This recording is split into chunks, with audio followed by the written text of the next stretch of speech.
Hey everyone, and welcome back to another episode of my first season. I first heard of my guest today during my first season in the summer of 1994 in Turks and Caicos. I only actually met him 28 years later in the summer of 2022 in Montreal at Red's birthday party. And for the last 2 years, his name has come up quite a lot on this podcast. So you could understand my excitement when I actually met him that summer. He, however, did not understand my excitement in meeting him, but he was kind enough to let me explain why I was so ecstatic to finally meet him. His first season was in 1983 in Eleuthera as a sailing geo.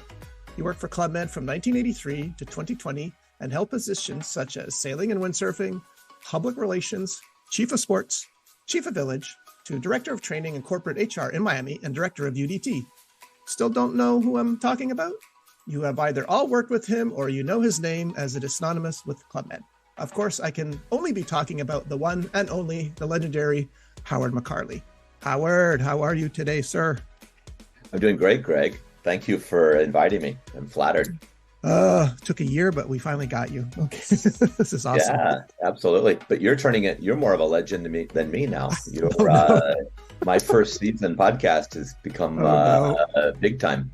Oh no, you were like do you recall when I approached you, like we were talking at Red's birthday party, I still didn't know who you were. And I asked you your name, Howard. And I was like, Howard, what? Hoping you were going to say McCarley. So I couldn't believe my luck.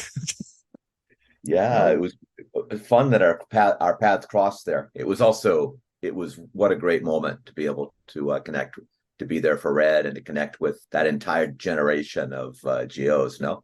Yeah. Oh, it was awesome. People flew in, like yourselves, and then from California, Vancouver. Yeah, it was amazing. Absolutely. All right, Howard, are you sitting comfortably? Are you ready to begin? Sure. So I think we'll take it back to where, I guess, what you were doing, where were you living, and then how did you first find out about Club Med? Well, I finished university and didn't really know what to do with myself. And I was working some odd jobs in Los Angeles that summer right after university and including teaching windsurfing. And I was teaching windsurf classes and on the weekends. And I had this really cool couple came in and said, but they already knew how to windsurf. I didn't really understand why they're wanting to take a lesson. They go, oh no, we always do this. We want to do a brush up. We want to get, kind of like get a little practice in before we go to Club Med. And I went, well, Club Med, what's that?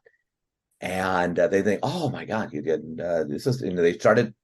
I had GMs selling me, giving me a pitch on Club Med, essentially. And it all wrapped up by the end of the class. They're going, and you should really look into this. You'd be great for that. And you can travel around the world. I mean, it was like they were giving me the whole recruitment sales pitch. And so I did a little research and I found out that Club Med did in fact hire people. And that lo and behold, who knew?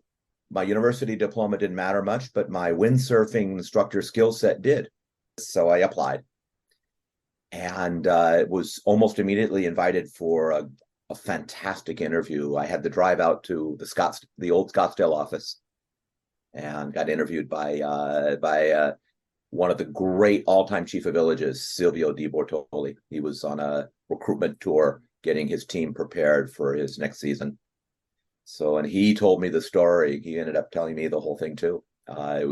Anyway, I got recruited by GMs is really the short version. Can you imagine? Yeah, just a quick side question. Since you've been at windsurfing since the early 80s, you've definitely seen the advances in technology in windsurfing then, because I've seen photos of that gear from the early 80s, and compared to what we have now, it's pretty incredible, right? Oh yeah, these were the old big boards that weighed about 50 pounds, 50 and made out of styrene plastic and really heavy duty rotomolded with those big wooden booms, teak booms. Yes, and, yes. Big fat sails. And they were pretty you could navigate them pretty well in moderate conditions. But as soon as the wind started really picking up, they were a handful. And wow, right. It really changed. And forget trying to do a water start, anything like that with that old equipment. But yeah, it changed so much. It was sort of fun being in Club Med through so much of that evolution. And you go back out there now, Greg, the windsurfing has kind of become a niche sport. It was like the hot thing, the hot flavor back in the 80s and 90s. And now it's, you go out there, you just see a couple people out there on boards. It's like sailing has come back and retaken the position that windsurfing had back a while back. Yes. And I assume that since you knew how to windsurf, you knew how to sail, because that's in fact what you did in Eleuthera your first season, correct? Exactly. Yeah. Well, Eleuthera didn't have windsurfing. The old, Okay. I don't know if you remember the Eleuthera, but it was an amazing village. We had the marina on one side of the island, and the village, the marina, and we had water ski and sailing and scuba. And then on the other side of the island, we had the village with the beautiful sand beach and the pink sand and all. And you took a little 10-minute shuttle bus back and forth between the two sides. So it was deep water, no soft entry, no beaches on the marina sides. So you couldn't really fit a windsurf program in there well. So And I was happy in my second season when they asked me to do windsurfing. I was all excited.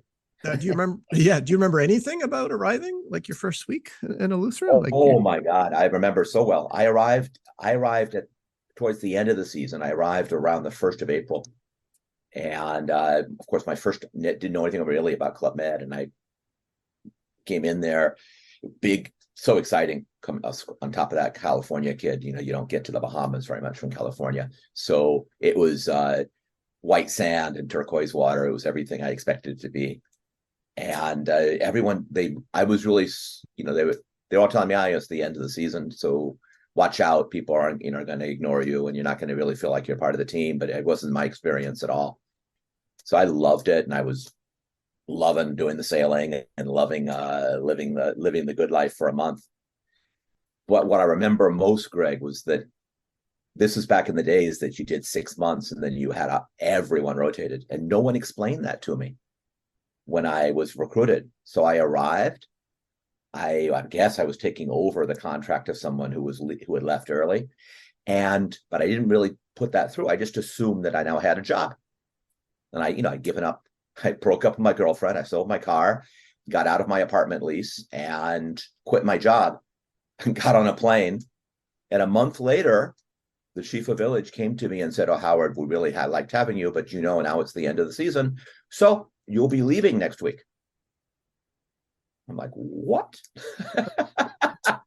after you did I just got here. I just got here. Oh no, but you're a winter GO, and there's going to be a summer team arriving.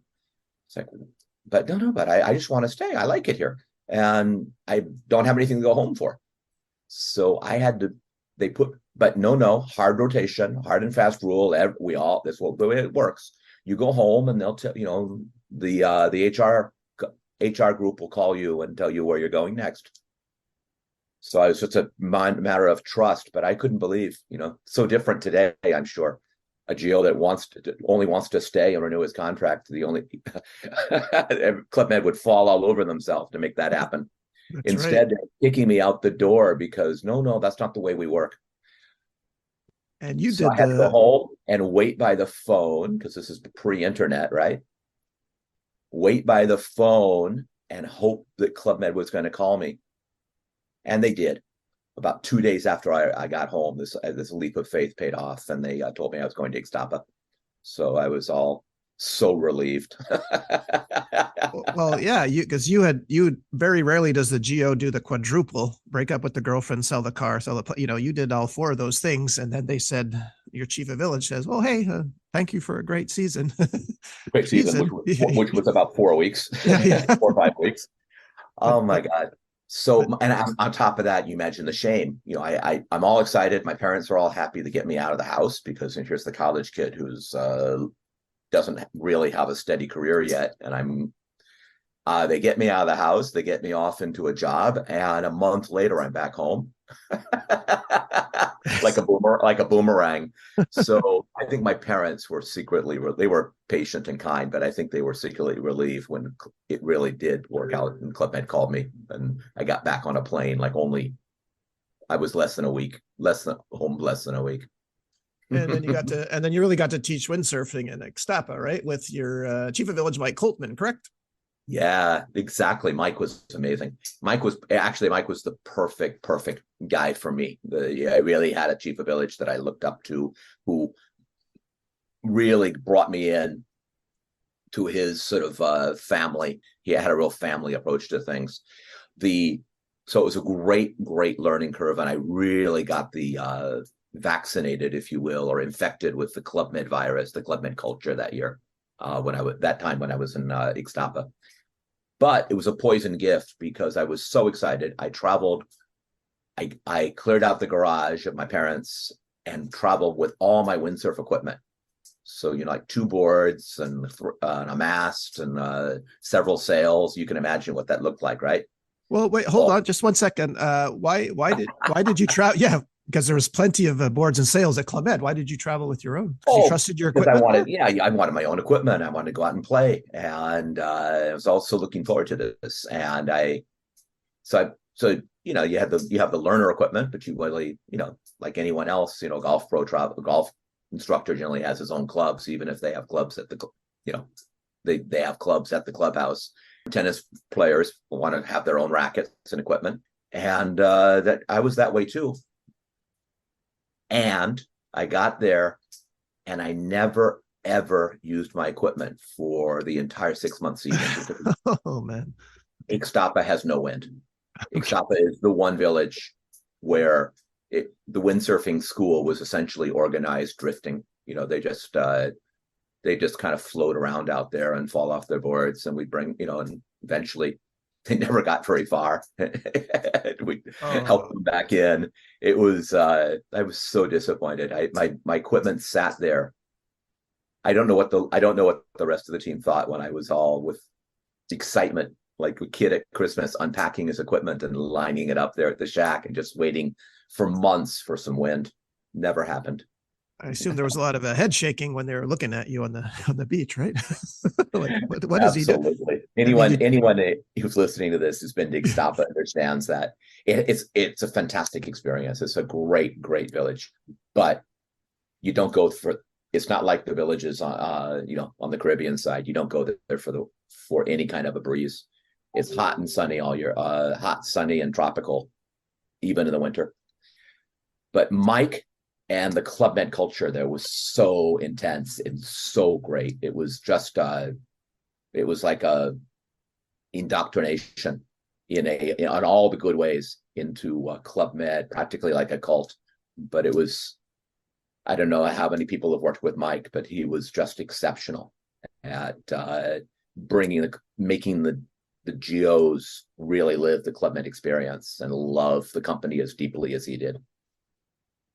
Now, in these first 2 seasons in Bahamas and Mexico, did you have any kind of a culture shock, or what I call Club Med culture shock? Since you had never been, like, did you wonder why everyone was dancing like 4 times a day? Or well, my arrival in Eleuthera, in the first night, I was in the fire show. Oh, really?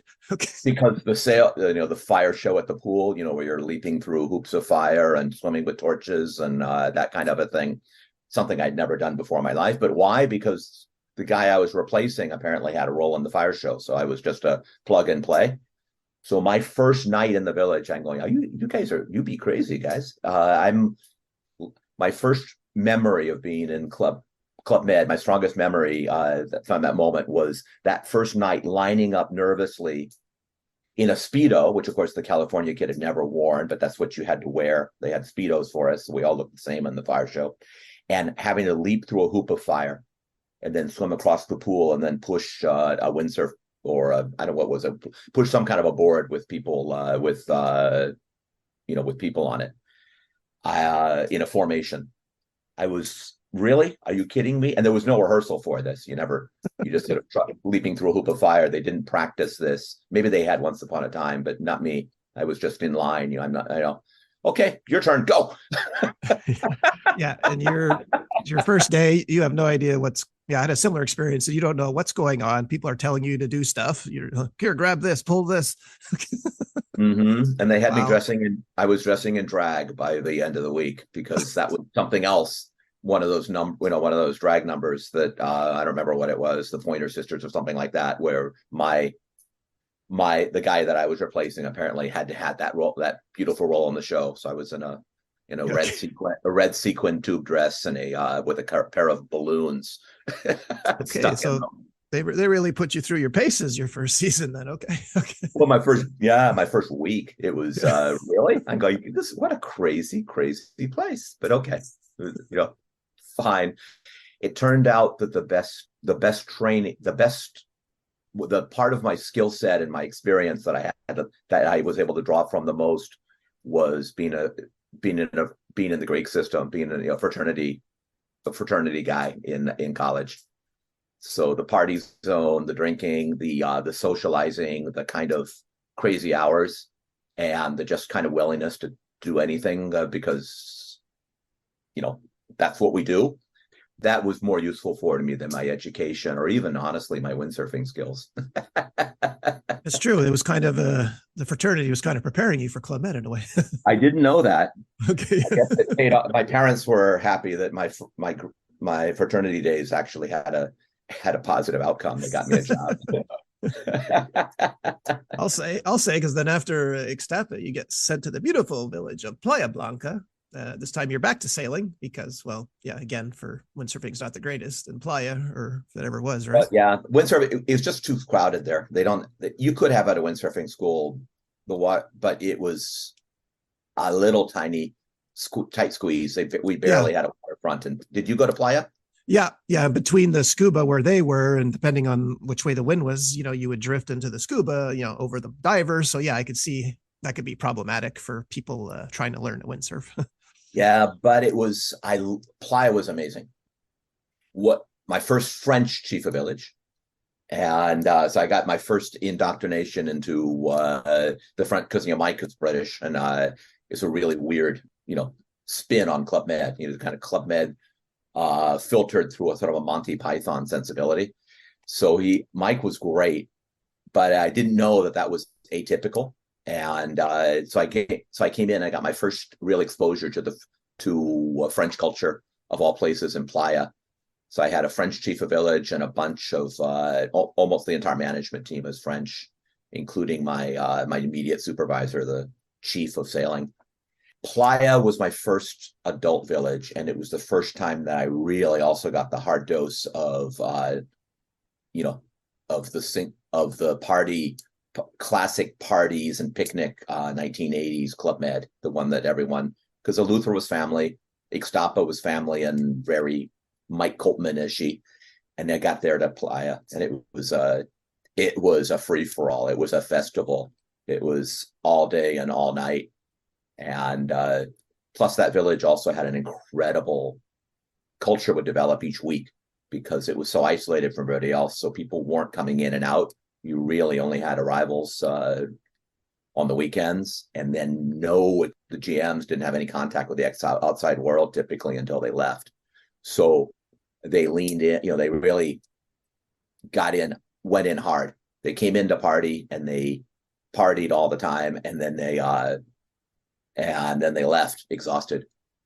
So Playa was a lot of fun, probably too much fun. And because it was such a small village and centralized, you literally got to know everyone that week, right? Yeah, I think when we're full, it was only about 500 GMs or so. Back then, they were almost all double occupancy though, because they all had roommates. So, and it was winter season, so you get the charter coming in from New York and the charter from Los Angeles and charter from Montreal. And I think that was pretty much those were the three feeders there. They were a lot of fun. They came in big packs and discovered what a real Olympic day looked like in the old school Olympic days. The drinking games, the partying. It also was the first village that it didn't have a nude beach, but they had a nude amphitheater, kind of a sun deck up Yes. above scuba.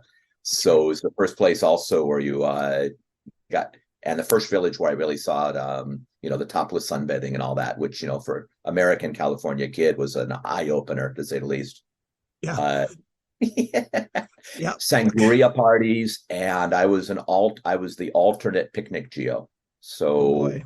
Oh boy. That was it. Yeah, exactly. Because That was because of my stressful. stupid rules, Howard. Yeah, my stupid rules. I can't You're ask not you going to get about. a picnic story out of No, me. I No. know, I know. You're implying 83 is, yeah. So because of my stupid rules, I can't ask you about that. So did anything else happen? Okay, any fun, interesting, appropriate stories from that season? If not, Oh my God. we can move on to Sonora. No problem. Okay. One of the funnest events in that village, however, was we did a sangria party, sangria regatta, which was essentially in and out with the sailboats and drinking sangria on the beach and running back and forth. That was a big event. Olympic Day was a big event. And then at least once a week, there will be a sunset horseback ride over to the hotel across the bay. And which was the main theme was consuming these pitchers of margaritas when we got to the hotel and getting back more or less intact in time for dinner. It was it seemed like every day had some major party drinking moment in the daytime that just kind of got everybody set up for the evening. But it was a lot of fun. It really was. Again, learning beginning to pick up on the importance of French. That was kind of when I decided that I'm enjoying this. I think I want to do this for a couple of years, and I better learn some French if I'm going to get past, just being the American kid on the beach. How did you start learning French? Oh, well, I had no shame, no fear, no self consciousness where so I just got leaned into it and made mistakes. I learned very quickly that people didn't expect me to be fluent. Most of the French I was learning there, you had the French management team, but no French GMs. So it was mostly from the Canadian crowd. So they're already bilingual. So they would just feed me. They'd love having their kind of, the American GO, like a puppy who would grab, happy to learn new tricks. So I'd learn a word of the day or a little expression and then test drive it, try it out with others. And it was the other, which was occasionally embarrassing, either because of my mispronunciation or because people were just fooling with me and giving me really horrible things to say instead of something legitimate and clean. And then sending me off to see how I do with it. You're going to get slapped. Yes. Okay. Or actually, I didn't get slapped. I just got laughed at because you do it with the American accent. You got this big goofy American guy with kind of surfer hairdo and surfer haircut and all. They rolled with it and they understand that I'm getting I'm just goofing. The other thing I learned there, and this was the secret to learning French, was I discovered there the old French chief of sailing. He installed the classic Club Med tradition of every time that every sailing school and every sailing shack had a bar. And he worked for the first month of the season in building a beautiful bar in the back of the shack. And then the GMs, the tradition was if you ever capsize, you pay a bottle to the sailing team. But at that point, for the rest of the week, you are also part of the club, and you can. When we close the sailing, we can have the aperitif time at 5. We open the bar, and everybody, you can have a glass with with the sailing team. I learned that I discovered the French drink of choice, which is the French drink, the drink of the choice for the sailing team was pastis or Ricard. And I discovered a taste for it with that licorice flavor. But I also discovered that if I liked Ricard, I would immediately be able to connect with with French speakers because they liked it too, or they saw the American. It became a conversation moment, or you just find yourself no one else is drinking it except the French. So I was the American drinking the Ricard, and I discovered a taste for it, and that helped me. The Ricard rendezvous, Ricard moments for the rest of my career in those rituals, drinking your espresso coffee at 12 or no, at 10 o'clock in the morning and right after lunch again, and your Ricard at the end of the day. those rituals were really got me into understanding not just the language, but also the kind of in the rhythm of the French touch. Just one question, Howard. Did it occur to you that you could have got a French geo girlfriend and learned it that Oh, way? uh, I'm just kidding. Okay. that I didn't know you're going I to go don't. there. I don't want to take away from your Yes, Ricard time. You're right. That is a no, help, but my okay. along the way, but because what am I doing? I'm drinking Ricard, and then I'm sort of finding that as a way of shoehorning my way into French conversations at the bar or or in the restaurant. I started socializing more and more and more, and I discovered that American charm works on French women, and in some weird way, and it really did begin in Playa a long, long history of dating francophone girls. So, and that who would invariably be happy to teach the American a little bit of French along the way. Eventually, end up marrying a French wife. So, right. Oh, okay. But that came a lot later. But still, the French socializing in French was, including dating in French, was great. Well, now you go to Sonora Bay from Playa, and I was happy for you because you went as windsurf, but then I saw you were there in summer, not winter. So I'm guessing there wasn't any wind in Sonora Bay in the summer, correct? Well, anything's better than Ixtapa. In Sonora, Okay. Ixtapa, you did have wind. It wasn't every day. You have windy days and you'd have calm days. But it was the first time I was no longer traveling my windsurf equipment. I just figured Club Med would find something for me, and I'd pick up something locally if I really, really wanted it. And I didn't trust the winds anymore at that point. But Sonora was an opening. That was in '84. That was the oh, really? It was the opening of Sonora. So it was my first time doing the village opening, and I was really flattered to be a part of that. And the summer was blazing hot. It's like Phoenix temperatures by the ocean, but it was a lot of fun. It was a different experience. So you had a top-notch, superstar geo team. So I learned, I got to hear and meet a lot of people who had long histories and had a real career. Got to see really what big budgets could do for the shows on stage. They brought in a lot of, we had 25 trunks of feathers and costumes and all that. The food was incredible because they had the best kitchen team possible. It was a lot of fun. It had all the errors and dysfunctions of openings too. Of course, got to learn a little bit of the roll of the punches kind of attitude you need to make it all work. But Sonora was beautiful. Loved it. I missed that place. But I just remember, though, there was no shade at all. And the sun was so strong. We were just cooked, desiccated, and barbecued, all of us who were trying to work on the beach. And the beach was a long ways away from the village center. That's right. Yeah. And you had was the chief of village Michel Proriol? Proriol, yeah, absolutely. He was a funny duck, but he had his own way of doing things, and kind of a standoffish, sort of dry humor. But it was a fun. I remember more about the team and the people we were surrounded with there, and the general level of excellence, where I really felt like, wow, I got to step it up. I got to step up my game if I'm going to be worthy of being with of this team. Well, then you find yourself with another favorite of yours, Mike Coltman, right? You meet up with Mike Coltman again in Fort Royale, the winter of '84. Absolutely, yeah. Mike never forgot me, and by any means. And he was recruiting a team for Fort Royale at that point. Of course, the California kid who had worked in Ixtapa, and then Playa, and then Sonora. You can see where I'm going with this. I'm like, finally, I'm practically back home. I'm working my way up the west coast of Mexico, and I had, one of my personal goals had been to see the world, travel, see the world. That was the Club Med, so those GMs back in California had sold me on when they were telling me about how great it is to work for Club Med. And here I am pretty much I've done a year and a half at that point on the west coast of Mexico. and a month in Eleuthera.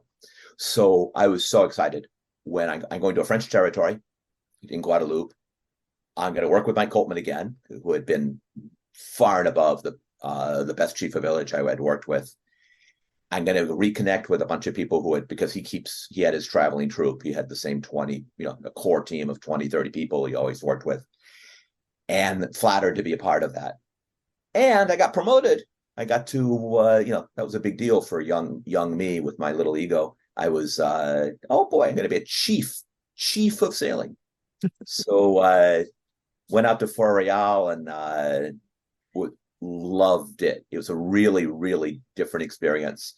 Family village, but it's the oldest village in North America, and it was really so close to the original concepts. It was, and the village had everything with only 300 GMs. Can you imagine when we're full?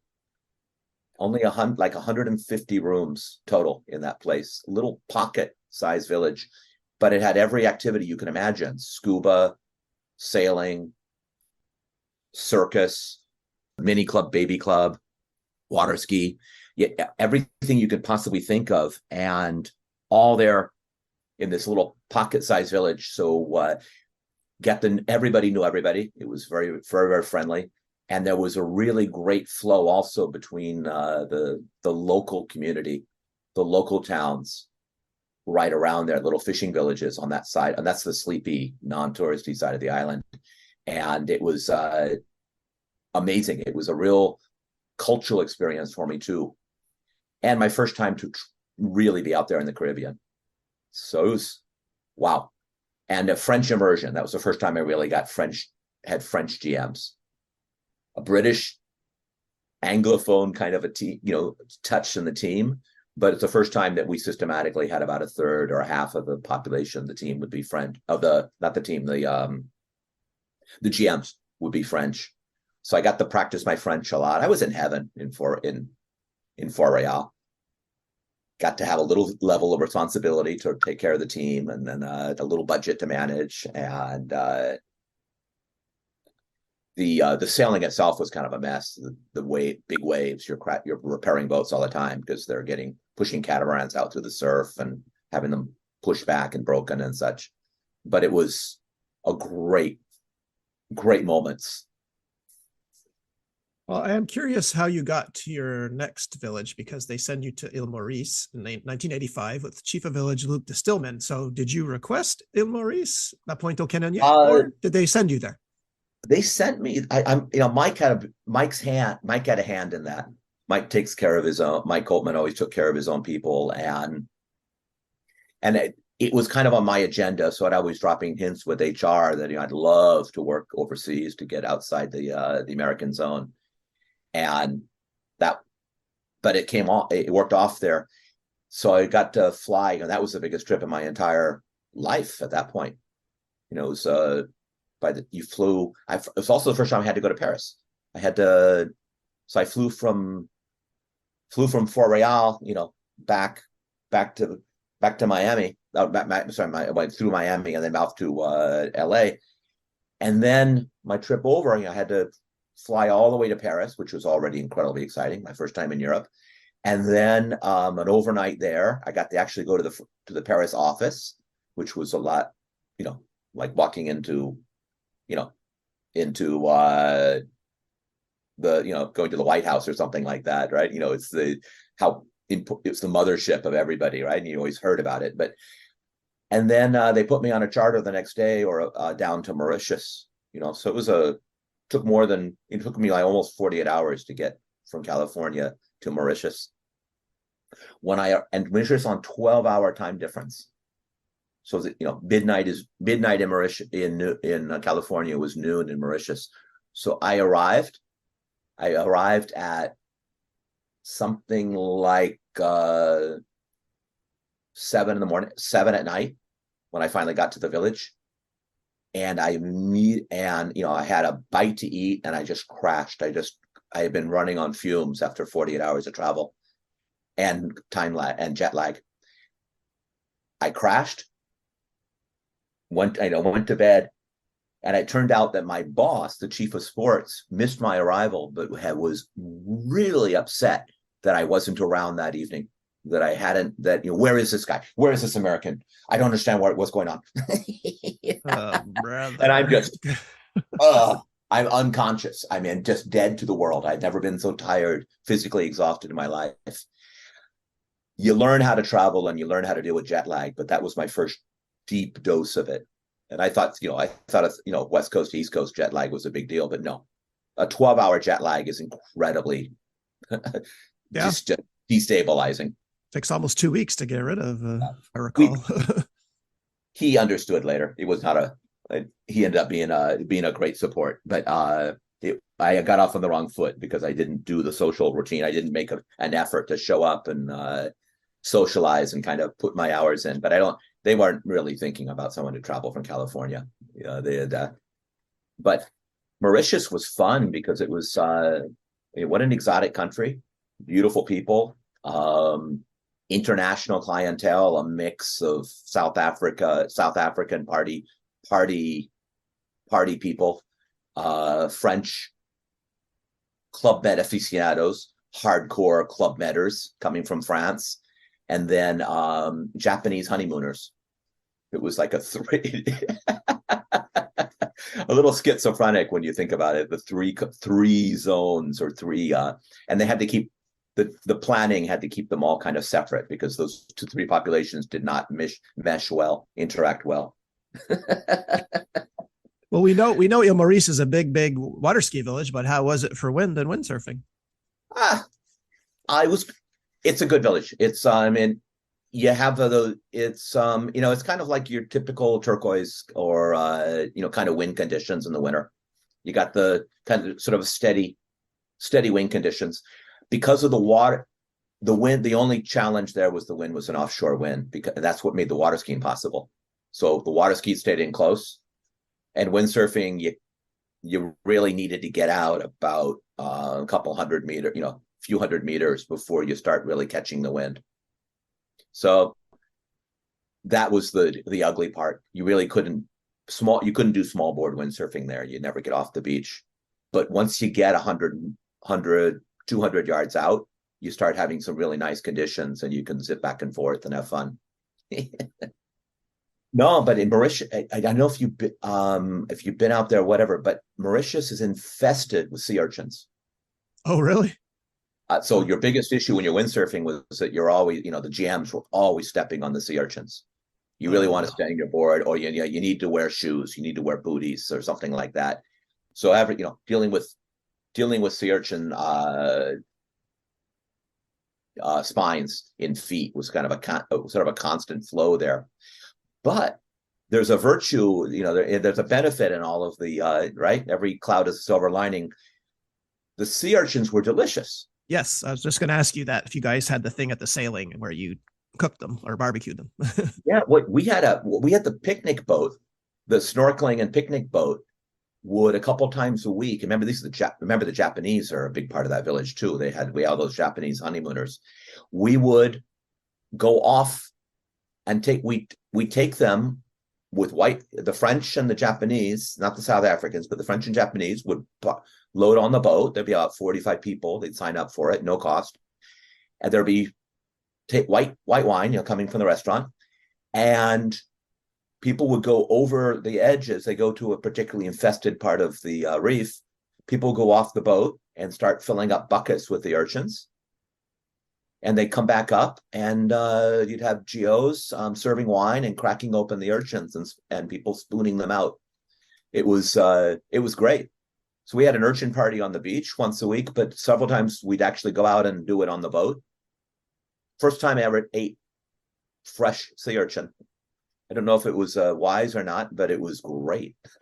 Yeah, they're delicious. Funny texture, kind of like eating snot, kind of snot, not like texture, but the taste is incredible.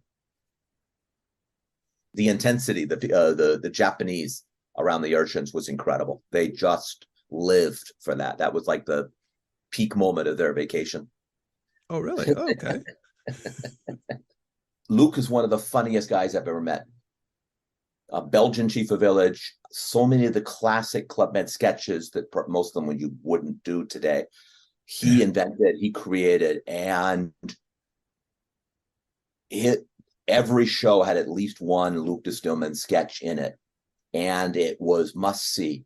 Everyone, not just the GMs, but every GO would make a point of being in the theater because it was never the same thing twice, and it was always just world class humor at the level. I mean, in terms of execution, in terms of just the deep belly laugh. I'd never seen anything like that, where someone that talented is just working, right? He's running a village, but he's giving his heart and soul in the theater, and genuinely funny. I met a lot of chief of villages who sing, or they do, they have their thing there, but Luc would hold everyone together just with his talent of making people laugh. He was a verbal comedian and a physical comedian, and the two of them were and a creative genius too. Excellent. Now, your next village I've worked at, and I was there in the winter, so I darn well know you had a great time windsurfing in the Boucanier, Martinique, in '85. Yeah. Oh, yeah. Yeah. You cannot complain in there, right? I mean, if anything, back when I was there, maybe, I don't know that when you were there, was it really heavily trafficked by sailboats? Like you really had to watch where you're going, right? Was it like that back then? Was it crowded? That Hurricane Harbor, or whatever they call it, that little pocket there. I think it's developed a whole lot more since back when I was there back in the 80s. Okay, so you could do it freely and not worry about slamming into another boarder or sailboat or catamaran. Okay. But you're right. It was what an ideal waterfront. Yeah. Where you had a nice quiet corner where people could do beginning windsurfing in the lee and with the offshore wind and the shelter there, in the shelter of right in front of the sailing shack. You had a water ski area that was, we had great water ski conditions because they stayed close to shore. And then either further out or off the point, you'd have those incredible side shore windsurfing conditions. It was perfect. Plus, the great windsurfing takeoff point was also the nude beach. So that was, you had an added bonus there. Yeah, right. Take a little time on that water start. Yeah. Yeah. And big time Picnicville. This is Martinique at its heyday. Yes. Yeah. Once again, I can't ask you about picnics. We're not going to talk about the picnics. What about I was recruited as the standby, the reserve picnic geo, because they would run 3 or 4 picnics a week, and by the 3rd or 4th one of the week, the picnic geo sometimes wouldn't be able to. Wait a minute, hold up. There was 3 or 4 a week? 3 or 4 of these picnics a week, because it was. Good Lord. People would line up for they do the sign-ups, like 5 o'clock in the afternoon the day before, and people will be lining up at 4 to get a slot into the picnic. So they would run, if they filled up the picnic, which was always, they'd run a second one, and they filled that one up, they'd run a third one, and occasionally a 4th one. But no human being can lead a Martinique picnic 4 times in the same week and still, without without having major physical issues. So we had the kind of injured reserve. You have your picnic geo off an injured reserve. I get the knock in the morning, or the night before, maybe if I'm lucky. Okay, Howard, you're not doing windsurfing today. We need your help on the picnic because Jean-Claude or whatever can't perform. Well, yeah, excuse me, Howard. I've heard from GOs from that era that GMs would get off the plane and see you in the airport and want to sign up for the picnic. They didn't want to know about the room or their bags. They're like, where do I sign up for the picnic? Yes. Okay. Absolutely. So, wow, 3 or 4 a week. I did not know that. I got really introduced to the hardcore 1980s Club Med New York GM, who had been hearing all, coming down for the legendary Martinique picnic. Okay. And it was a weird mix because, about half the village would be French GMs who want peace and quiet and to have a nice experience. And the other half were out of control partying New Yorkers. And it was something else. So again, picnics were a big deal, but the Olympic days were even bigger. And how did Abdel Zouari, the chief of village, handle all this craziness? He understood it. He kind of let a portion of us take care of the Americans. And he would kind of take a little bit more care of the Europeans and kind of divide and conquer, because the village really ran at 2 speeds. He was and of all the chief villages I worked for, he was by far the best manager. He really, really had an incredible handle on everything. And he could do the public relations, he could do the front of the house, he could do all that, but he really ran the machine and had made sure everyone was doing their job and made sure that he delegated with ease and knew when he also had the intelligence to when to step up and step in when he was needed. But he didn't run it out of ego like a lot of all of us did. And I'm guilty as well as a young chief of village. It was all about having it all run well. And if he could be hands off and run it from behind the scenes, he was happy. If he needed to be up front, he was fine. It was just an incredible intelligence. And he gave, I don't know if I caught his eye somehow, but he gave me a lot of his coaching and attention too. And maybe being Tunisian, he wasn't really too, he had a bit of a distance from culturally from all of our clientels. But wow, I think of Mike Coltman infected me with the Club Med virus. Like I said, he gave me the heart, and I love Club Med because of what I saw. Seeing it through his eyes and seeing it through his way. But Abdel really taught me what a professional is, and he also was probably the man who had the most impact personally on my career, because he did the true mentoring, which is the responsibility a mentor steps up and creates opportunity for the people he's mentoring, either by marketing you, by singing your praises, by getting you onto the right lists and into the right moments, as well as by challenging you and forcing you to step up. And he's probably the first chief of village I met who also knew when I wasn't giving 100%. Though he saw through the fake it till you make it, California persona.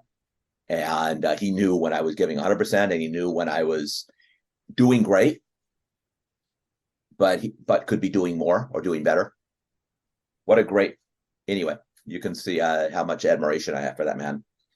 Well, sure. And as a future chief of village yourself, you had you're in a unique position to take what you liked from each chief that you worked for, correct?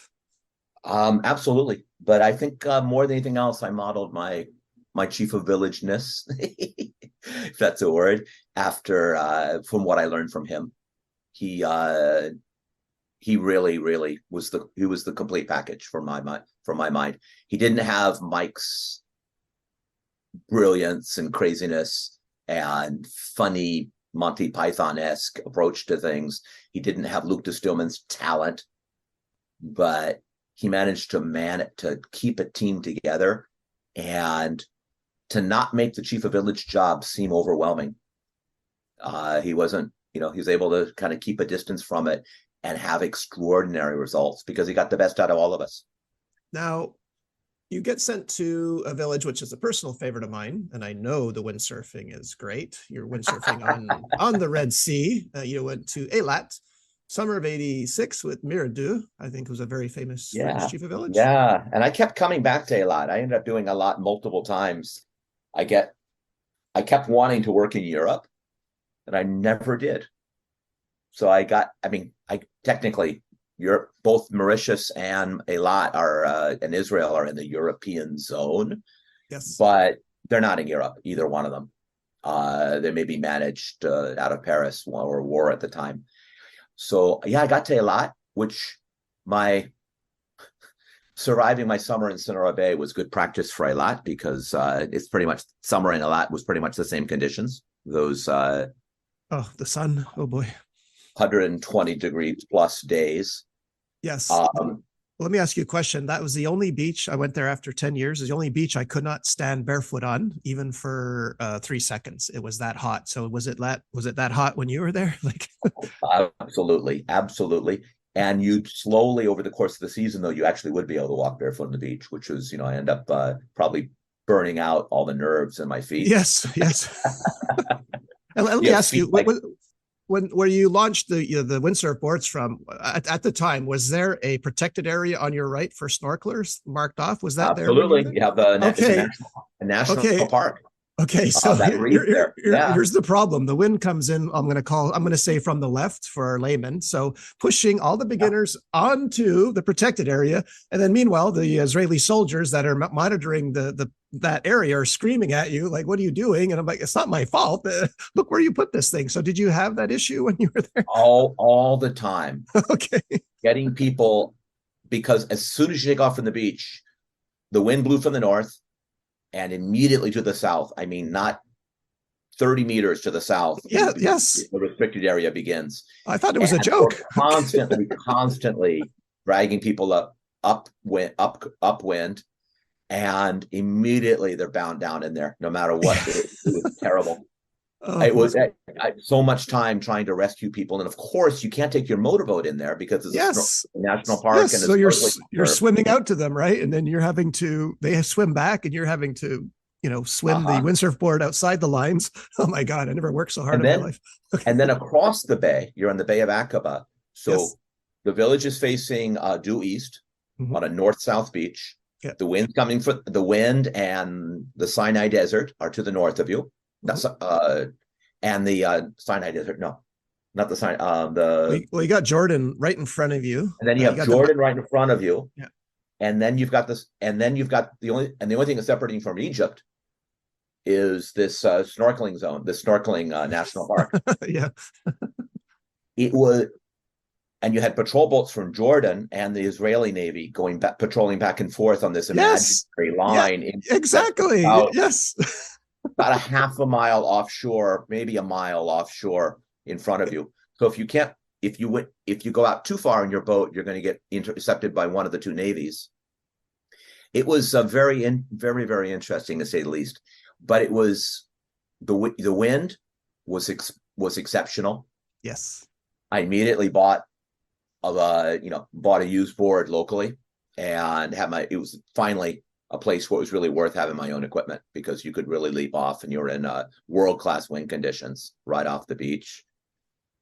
Funny crowd. Of course, you had the Israeli GMs that came in for 3-4 days and wanted an intense Club Med experience. And then you have the French GMs who typically wanted a very, very wanted a Holy Land experience, wanted to really do a deep dive into Jewish and Israeli culture. So you had this, war at the pool. Do we play Israeli folk music, or do we play classic Club Med French Euro pop music? And then the two of them didn't see eye to eye on that. The Israelis, of course, had disdain for our French GMs because to tell them what to do, because they said, listen, if you really, really want to tell us what to do, you can come here and live here. We live here. This is our country. You're just a visitor. And the French GMs, of course, didn't appreciate that the Israeli GMs would kind of take a break from their regimented Jewish living. And kind of, there's a kind of unspoken rule in Israel that Eilat is the Las Vegas of Israel. What happens in Eilat stays in Eilat. You can unplug, and you're on the other side of the country, and you get a free pass to be like to eat and drink and break kosher and such while you're in Eilat, and then you go back, and then you're part of Israeli society again after your 2-day breather. So those two and that the French were the opposite. They were coming in and wanting to like double down on their Jewish experience while they were there. So it was a really funky 50-50 mix of two clienteles that didn't mesh and didn't really like each other very much. But it was a lot of fun, and I ended up being pretty good at that. And I ended up being really good with the Israeli clientele, and that made a big difference. So I was constantly getting involved, recruited to do PR and rub, and shake hands and kind of keep the ambiance going, because our very, very French chief of village didn't really appreciate, and a lot of the management team didn't really appreciate the Israeli clientele so much. So I got recruited a lot to do that, and they kind of like the Israelis kind of liked having an American to complain to, or not even got to complain to talk to confide in. That was actually the really fun thing. Also, was for me because they didn't complain to us. The Israelis, even if their English was great, the day they wanted to complain about something, they wanted to do it in Hebrew. Yeah. So the poor whipping, the scapegoats of the village would be the poor Israeli geos, who all they would get would be they'd be sought out whenever the Israelis wanted to complain about something. They didn't want to talk to Frenchmen. They didn't want to talk to me. They wanted to, complain and gripe in Hebrew in their country, which is of course normal. So I only got the high energy and the best positivity out of them. I'll say. The sun was, oh my God, it was just like Sonora. Intense heat and sun. You got and lots of rescues. Yeah. Well, I've got a question. Since you were there in Israel in summer '86, I see you go to Luxor in Egypt fall of '86. So did you even go home during that time? No, that was like an interim. It was like, here, if you don't want to go home, could we talk you into doing a short stint in Egypt? And it was so close by, and I'm saying I'm this part of the world, and go, yeah, of course, that'll be great. Count me in. What was Why that not? like? And I was just kind of jack of all trades. We didn't know Luxor didn't have windsurfing, or he didn't even have a sports team. It was an excursion village, really. People would come in, they'd spend a night or two, they'd immediately go off and either rent bicycles and go over, or take a tour into the Valley of the Kings and the Temple of Karnak and all of that. So I got to experience a lot of that and up close. And you'd have days in which you'd have maybe 5 GMs in the village, and then you'd have days in which the village would be full, because it would kind of come and go with the tour cycles. So you're right on the Nile. It was yeah, I loved it. Luxor, I don't know if I can tell this story or not. You can always delete it later, Greg, if you need to. Well, Luxor was the first village. One of my strongest memories of Luxor was it was a village where we had the air conditioning was terrible. And that was you can imagine in Egypt that was important. But we had one of these tour groups come in, and we had a GM who passed away quietly on a couple hours after his bus arrived, on a lounge chair, on a lounge chair by the pool. It was a German tour group, and they had arrived, and a couple hours later he passed away. Of course, these are the days in Club Med we didn't have keys to the rooms. This is the old school, right? So he had no identification on him. He didn't have a room key. He didn't have any identity. He didn't wallet or anything on him. He just had a swimsuit, a t-shirt, and some flip-flops, and there he is on the pool deck. And nobody really noticed, because it was very peaceful. He took a nap on the pool deck and never woke up. Okay. Died peacefully, right? I guess. Okay. Yeah, exactly. But very, this is, man in his, I don't know, in his 40s or so. No particularly distinguishing characteristics, an incredibly generic looking 40-year-old. He arrived in a tour group of Germans who didn't really know each other, and no one said anything. We had no idea who this man was. We had no identification. And so it became a real murder mystery in the village of who is this man and who do we contact? And we were, and we had no, so he was put in the chief of village's office, packed in ice in a giant tub from the food and beverage team. He was packed in ice, and we waited for, everyone's all the chief villagers stressing about we don't know who this guy is. So they called the leader of the group in to point him out into the chief of village's office. And the leader said, I'm not sure. He didn't know, he didn't recognize the man. He said, yeah, I think probably part of our group, but I don't recognize the face. And it took 24 hours. And 24 hours later, his roommate who didn't know it. They just randomly assigned roommates. His roommate came knocking on the door, or came up to the reception and said, "This is really odd. I arrived, there was a guy who checked in with me, but he hasn't ever been back to the room." Oh, here, just come with us. Is that Anyway. him? Yes. Okay. Yeah. Then everything was resolved. Then, of course, we knew exactly what room he was in, because we're thinking about, do we go door to door and ask if anyone's missing or whatever?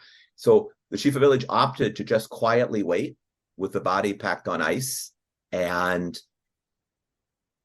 it, a little less than a day, we found out finally who he was. But imagine in those days, you're not carrying ID, you're not carrying, and you don't have, your roommate doesn't know you, you don't have a room key. It happens on the day of the arrival. What a weird, right, situation to unlock. Yeah. Anyway, that happened in my first weeks there. It was a short stint in there, but it happened in my early, shortly after my arrival. Remember it amazingly. We just like, oh my God, this is like something out of an Agatha Christie book or something. Okay, so Howard, I'm looking at the village list that you sent me, and I'm really darn curious, because your whole time you've been on the sports team, and then for some reason in the sun on the beach, and then for some reason you go to Copper Mountain in the snow. Chief of village Bob Fagan, yet your restaurant. You have to tell me what was your thinking there? Well, I talked about, I had this dream of working in Europe. Mm-hmm. And the other one I had was I really wanted to do a snow. I heard so much at this point about snow ski seasons. I was also kind of hoping, Greg, that I would get to a snow ski village in Europe, but no, didn't work out. But and I was going, okay, but what do I do if I'm going to work in the snow? What do I do? And well, if you work in sailing and windsurfing, of course, you're pretty good at doing repairs. And you're good with tools, and you're able to fix things. That's kind of part of the gig when you're always repairing boats and repairing equipment. So I asked if I could do what they call ski man, to work in the ski shop in a mountain village. And they had a training program for it. You have a week or two of training on how to tune skis and fix binding, set up fit people into skis and bindings, and do adjustments for people, all of that kind of work. People told me it was a great job, because you work your butt off on the weekends when people are arriving, and then picking up their equipment and all that. And then the rest of the week you have big chunks of free time, and you could ski a lot and to really get the winter experience. So I asked for that, and the New York HR, it was still New York HR back in those days, not Miami. They said, "Great, we have an opening for a ski man in Copper Mountain, and this is wonderful." So off I went to the winter in Copper Mountain. It lasted about 4 days, and about 4 days in, the chief of village welcomed me and all that. About 4 days in, he came to me and he said, "Listen, I have someone else I really want. I have a musician I want to fit into the ski team, so I can have a music on stage." And I also just lost the restaurant manager. So Okay. So my ski man career never really got off the ground. I barely there, and I was immediately shoved into, well, you seem like you can manage a team, and you seem like you're willing to work hard, and if you want to, the only way I can keep you here is if you're going to take the restaurant for me. And don't worry, it's an easy job. It practically runs itself. That was not quite true, but I ended up being drafted into. I wanted to stay there, and also I'm unable to turn down a challenge, so I end up accepting the restaurant job, and I end up working a whole winter up there. I survived the whole winter. I guess that's my what I'm proudest of, was I survived the winter up there running a restaurant with absolutely zero food and beverage experience beyond having observed a few restaurants in my day. It was Copper was restaurant in Copper. Do you remember that? I've never been, but I've had a lot of geos from Copper explain Oh, okay. their Restaurant seasons in there. Copper. You open the restaurant. Breakfast opens at 7 in the morning. Coffee goes out at 6. At 6, there's already at least 40 people waiting for coffee in the lobby. And at 7, you've got at least 200 people lined up waiting for breakfast. It's like a tidal wave, a tsunami just hits you. So you'd wake up, you'd come down to the restaurant about 5:30, get the coffee out, and your first thing as restaurant manager there was to see if you're going to have GEs that day, if the local personnel was going to show up or not because of the weather. If the weather was too nice, they'd all be off skiing, they'd all call in sick. If the weather was, and good snow and good sun, if the weather was terrible, it's because the roads would be closed and they couldn't get to work. And so you'd have to worry about that, and you'd be stressing. So you'd always wake up early, get down there, and your first thing to do is do a head count and see if you're going to survive, knowing that you've got hundreds of GMs waiting for breakfast. And no one is more hungry than they are, at 7 in the morning in the mountains after skiing hard and living at altitude. They don't get a good night's sleep. They wake up cranky and hungry, and they want to get out on the slopes. So they're ravenous. They're all there. It's not a slow start. And you had to worry about your staffing every morning. And sometimes you just run the restaurant with only 3 people and just hope that HR was going to help you out and get some people there late, by 9 or something like that, to at least clear and set up lunch. But it was a steep, rough learning curve. And it was a thrown to the wolves. And like I say, my badge of honor for that season was that I survived. I thought the chef cuisine or the food and beverage manager was going to at some point would finally come in and kill me, because I made mistakes, because it wasn't a smooth operation, because we'd have staffing problems. It was rough. But I also probably got over 100 days of skiing in that year. So afternoons, be able to run out and do a quick 2 hours on the slopes and come back in and feel alive again. So it wasn't all bad. You got to ski your butt off. That's good. Exactly. Really learned how to ski that year in the ways that, I never had before, just from taking little ski vacations in my childhood.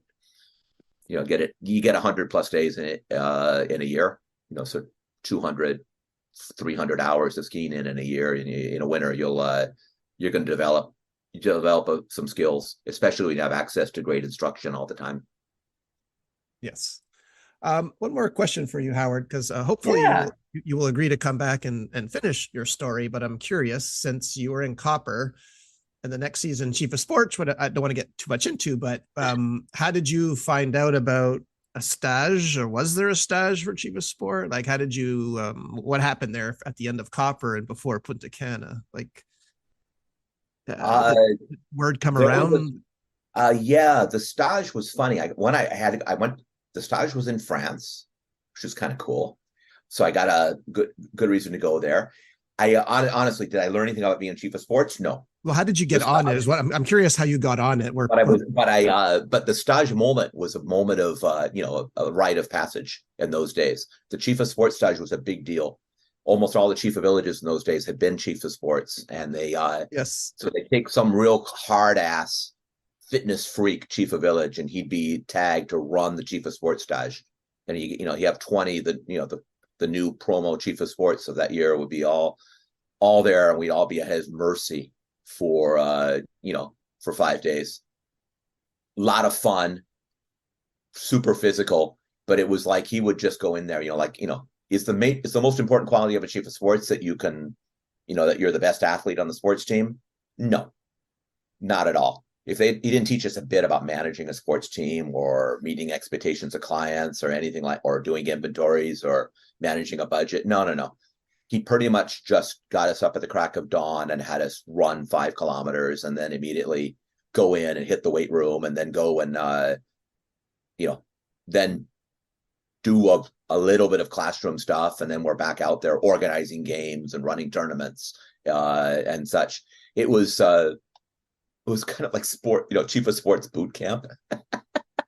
And a lot of it was about this chief of village kind of reliving his glory days, and it kind of trying to show up and kind of demonstrate that he could out macho the rest of us who are, we're 20 years younger than him, but he's the pro. And on top of that, I was the sailing guy, sailing windsurf guy. So running 5 kilometers wasn't really my forte anyway. And we were in, I don't remember, God, where were we? Where were we? We in Vitel or something like that. We were in some landlocked village where they didn't even talk about water sports for the entire week. It was just this guy reliving his land sports glory days. But it was a lot of fun, and it was a good immersion in my French, a good milestone in my French learning career, in my French language career. But it was an honor to be there, get tapped for that, and then it was a lot of fun.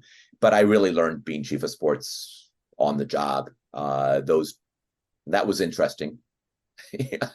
Kind of had to figure it out along the way. But Howard, excuse me one sec. But how did you get, what was the process for getting on the chief of sports stage? Was someone from HR going around to all the villages? Do you have someone who's interested? It was not, in those days, it wasn't organized. We didn't have some kind of a KGO program. There was no. Okay. It was really word of mouth and being sponsored. You'd have some chief of village, and I had, I had people. I had Bob and Mike and Abdel, 3 chief villages who all had real reputations, and I had, proven something to them that all were kind of sponsoring me and, putting the calls into HR to, they got to watch, this guy's, he's up and coming. This one's a great, no. I vouch for him. It was really like being tapped into a secret society. You had you didn't know this was coming. You know what you want. You wanted to be there. You knew you'd asked for it maybe, but no, it was kind of, being, midnight, get tapped on the shoulder and say, hey, I just got a message from Paris that you're in. All right. Okay. Is there a secret handshake too? I don't know.